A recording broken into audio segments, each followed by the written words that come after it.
Good evening, ladies and gentlemen, and thanks for joining us on this edition of the English Newscast and Camdays Television for this Wednesday, January 26th, 2022. Let's begin the news with our bullet points.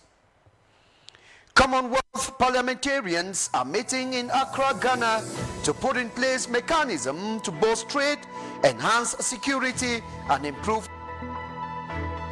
The security meeting is holding under the theme Trade and Security, Effective Parliament in Times of Complexities.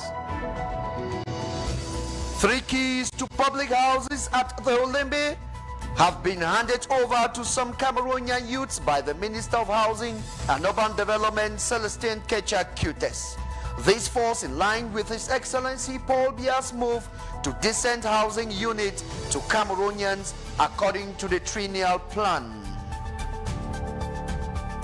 Samuel Etofis has been handed a 2.5 hectares of land for the construction of a football stadium in Abombang in the Hot Nyong division of the East region of the country. Those were top stories. I'll be right back.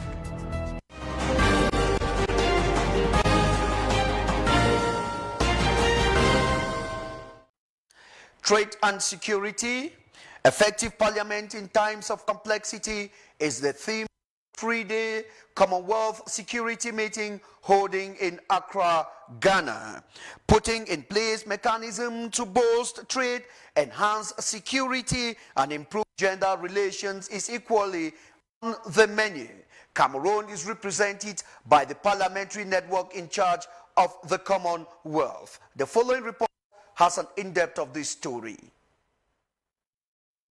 Honorable Njume Peter Ambang and Honorable Naomi Mbongyo, members of the Commonwealth Parliamentary Association Cameroon branch, are recently attending a CPA meeting in Accra, Ghana. The objective of the 3-day workshop is to help member countries to develop a greater understanding of operations of parliamentary trade and security. The deliberations of the meeting are therefore centered on the theme Trade and Security, Effective Parliament in Times of Complexities. Members of the workshop also stressed on the fact that parliaments have to be strengthened to play its role as equal partners to the other arms of government. On this score, they agreed that such a move will render government more transparent and accountable. They also deliberated on the fact that there can never be a true democracy without checks and balances. The Commonwealth Parliamentary Action members attending the meeting have also been urged to develop and implement mechanisms that will boost trade, enhance security, and improve gender relations. They all agreed at the end that their deliberations should lead to a cross-fertilization of ideas for the growth of respective parliaments and renew the commitment to improve African nations and the world at large.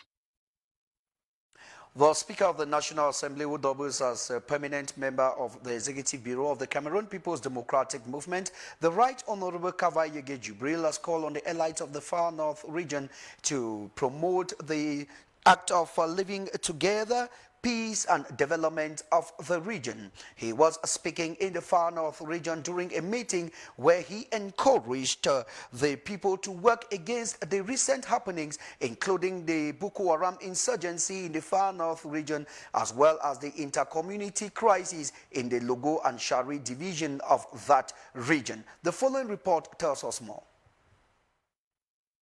The establishment of the reconstruction plan of the Far North region and the consequences of the Islamic sect Boko Haram that has for years weakened the development of the region was the focus of the meeting convened by the Right Honorable Kavayege Jibril, Speaker of the National Assembly, member of the Political Bureau of the Cameroon People's Democratic Movement (CPDM), and head of the Regional Permanent Delegation of the Central Committee for the Far North region. During his opening address, Right Honorable Kavayege Jibril mentioned President Paul Biya's commitment in the development process of the region and called on all the actors to be resilient in the exercise of their duty. It is in this perspective that a Northern Committee to boost the development of the Adamawa, North and Far North regions of Cameroon has been put in place.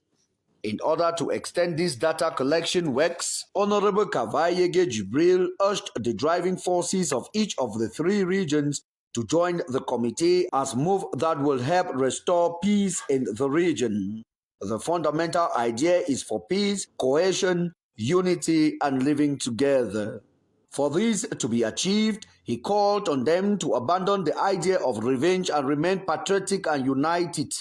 The vibrant appeal was made to the administrative authorities, the security forces, traditional and religious leaders and elites of the regions to put all hands on deck to stem the creeping danger. Right Honorable Kavayege Jibril denounced the recent clash in the Logon and Shari, saying inter-community clashes is the last thing expected at the moment for a retarded development at all levels. He saluted the momentum of solidarity recently shown in the region and encouraged its continuation. Continuous support to the internally displaced persons was equally on his menu as he called for the sons and daughters of the far north region to keep supporting the population. We now take you over to the littoral region, precisely in the Mungo division, Kangsamba, where students and administration of government bilingual high school in Kangsamba have extended the words of gratitude to the Minister of Secondary Education, Professor Pauline Nalova-Lyonga, for permitting the demolition of old classrooms. The old classrooms which were death-trapped to students were demolished this Tuesday, January 25th, 2022, on the high instruction of the Secondary Education Boss. Ruth Fonyong completes this story in the following report. The demolition of the R+1 building, which has existed for over 35 years, comes as a breakthrough for the educational community of the government bilingual school Kansamba, for its dilapidated nature posed as a threat to the security of students and teachers. The head of state who asked Madam the Minister to do the good work. This building was not good. It was not good for the security of everybody here in GBL. And Madam Minister sent people to discuss it. We are very happy. Now we can sleep very well. After the demolition, we are obliged to put on place the fence so that nobody cannot enter the school. After a lot of negotiations done by the administration of the said school to the Minister of Secondary Education to assure the security of students, Professor Nalova-Lyonga finally authorized the demolition of the building, which had classrooms not in use for several years. That is exactly where the operation of demolition began this January 26th. Une trentaine d'années, et puis on n'a jamais This building has existed for 30 years and classes has never been held there because, according to what technicians said, some building materials were prefabricated and measures did not go with what we had here. That is why when we built, we adjusted with gravel and the building crumbled. We called on the minister, who had pity on us because the state of the place was not the best for students. Today, she had mercy on us and permitted that it be demolished. I pleaded on the minister to think of closing this place either with a gate or another building that will fill up the gap. Henceforth, it is time for reflection and putting into work strategies which shall fill up the gap for the comfortability of both teachers and students in the Kansamba Secondary School. We now take you over to the west region of the country, where a gang of 5 noted for terrorizing, robbing and disturbance of public order has been apprehended in Bafoussam, chief town of the west region of Cameroon. They were presented to the press on Tuesday, January 25th, 2022. According to the chief of the regional judicial police, they were by a special brigade of Special Crime Brigade of the Judicial Police in the west region of the country. The following report completes this story. The Anti-Crime Brigade of the West Regional Judicial Police has taken the commitment to reduce crime waves in the West region of the country.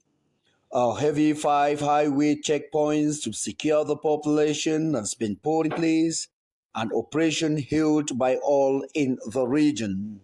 A gang that has been terrorizing the region was apprehended by this anti-crime brigade and presented to the press in Bafoussam, chief town of the West region. La brigade anticriminalité de la division régionale de la police judiciaire de l'Ouest est tombée sur un gang de... The Anti-Criminality Brigade of the Regional Division of the West fell on a gang of thieves tied up in a criminal sector of the city, and they are specialized in the robbery of homes as well as aggression of the population. For some time now, this group has put terror in the midst of the population and put them in psychological trauma. Mettez la terreur au sein de la population et rendez cette population dans un état de psychose. 5 in number, therefore Fotsof Breeze, Mfot Kenneth aka Ladril, Abdoulaye Soule, Defi Fongang, with their gang leader Toche Fotso Pascal, all ex-convicts. Nous avons entrepris des fortes actions à l'effet de... We have taken strong actions in order to reduce crime wave in a very simple way. We are here to protect the population as well as their property, and they should not hesitate to trust the police to come and give information concerning criminal actions so that we can carry out strong measures to secure them.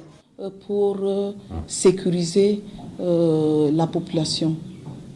There are experts in aggravated robbery, aggression in public places who have links and groundworks in Douala and Yaoundé.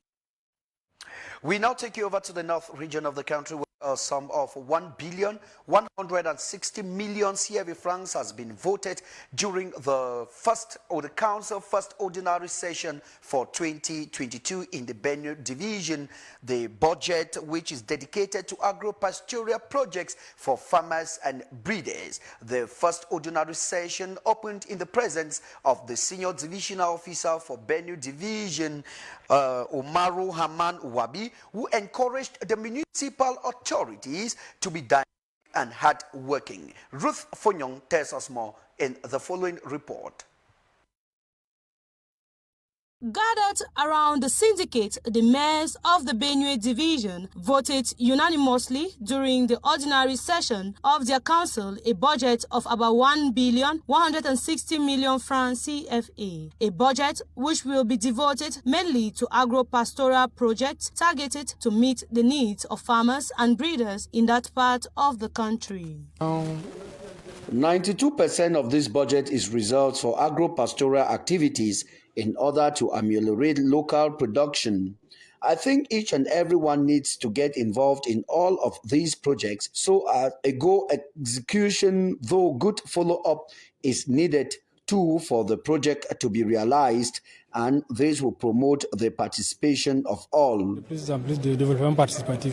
senior divisional officer of the Benue therefore urges mayors to be more dynamic for the influence of their activities. The mayors recommend that councillors who are members of the union should raise awareness among the population about their involvement in various initiatives. These millions which have been gathered, we wish that with it next year people should be able to show that they have gained during the year. That's for plan number 1, and we have a lot of need. We have held series of meetings in relation to these, and the leaders of various groups were there. With the participation of these people, what has to be done should be done and be operational. Only a few persons attended the meeting, 1 today and 2 tomorrow. As such, the leader of the CNDP has the task to accomplish this mission. It is in a cordial atmosphere that the Benue Trade Union Council ended with the hope of carrying out the project included in the budget. As you heard in one of our lead stories, keys to 3 buildings comprising of 6 apartments, each located at Olembe, a neighborhood in the nation's capital city, Yaoundé, have been handed over to some eligible young Cameroonians. The ceremony that was presided over by the Minister of Housing and Urban Development, Celestine Kecha Cutes, this Wednesday, January 26, 2022, is a continuation of His Excellency President Paul Biya's dream to provide decent housing unit to Cameroonians in line with the triennial plan. Our staff lady, Anne Omeko, was present, and here is the report she brought. Keys of the long-awaited decent housing units comprising of 3 buildings of 60 apartments at the Olembe neighborhood in Yaoundé have finally been handed over to some young Cameroonians. An instruction of His Excellency President Paul Biya in line with the special triennial plan after noticing the deficit of decent housing units with specific criteria for selection. This program of the head of state is for the people who don't own any house, is for women and young, is for people who need to be accommodated because they have no house. Motherly words of advice to the new closest neighbors of the Olembe Stadium in Yaoundé. Living in one building, having this building as your property is new story for us. That's why they have signed a document of living together, and I'm calling them to follow this document that they have signed and to live together, to support the peace and the living together wished by the heads of state in this new city of Olembe. With a heart full of joy, recipients express gratitude. I'm content about the fact that we're here. I'm content about the fact that the keys have been handed over. And, you know, it's like the minister said, it's a new concept in Cameroon, joint ownership. And I think it provides an opportunity for people of different walks of life to live together and own jointly, but also own individually. The 7th ceremony of the handing over of keys to eligible Cameroonians, January 26th, presided over by the Minister of Housing and Urban Development, is a continuation of His Excellency President Paul Biya's fatherly move to construct 10,000 social housing and the preparation of 50,000 constructible plots all over Cameroon. In a week's time, the minister will be carrying out the same activity in the littoral region of Cameroon. And on to one of our late stories, the president of the Cameroon Football Federation, Samuel Eto'o, has visited Abombang, capital of the Haut-Nyong division, where construction of a football stadium has been announced. During the visit to the site, Samuel Eto'o held talks with municipal authorities of the area, where Mayor of Abombang made available 2.5 hectares of land for the materialization of the project. During the meeting, Samuel Eto'o seized the opportunity to reiterate his commitment to promote local football in the country. Worthy of note is Samuel Eto'o was elected president of the Cameroon Football Federation on December 11, 2021. His presence at the helm of the federation has been appreciated by many who wish that he uses his rich experience in international football to revamp local leagues to meet international standards. This is coming at a time when the country is hosting the biggest continental football bonanza. And to end it up, just to announce to you that the Elephants of Cote d'Ivoire and the Pharaohs of Egypt are playing a virgin tie over at the Japuma Stadium in the nation's economic capital, Douala, in one of the round of 8 finals in the ongoing Continental Football Festival in Cameroon. And it is here that the curtain draws for this edition of the news in the English language. But before we part companies, we remind you of our major stories.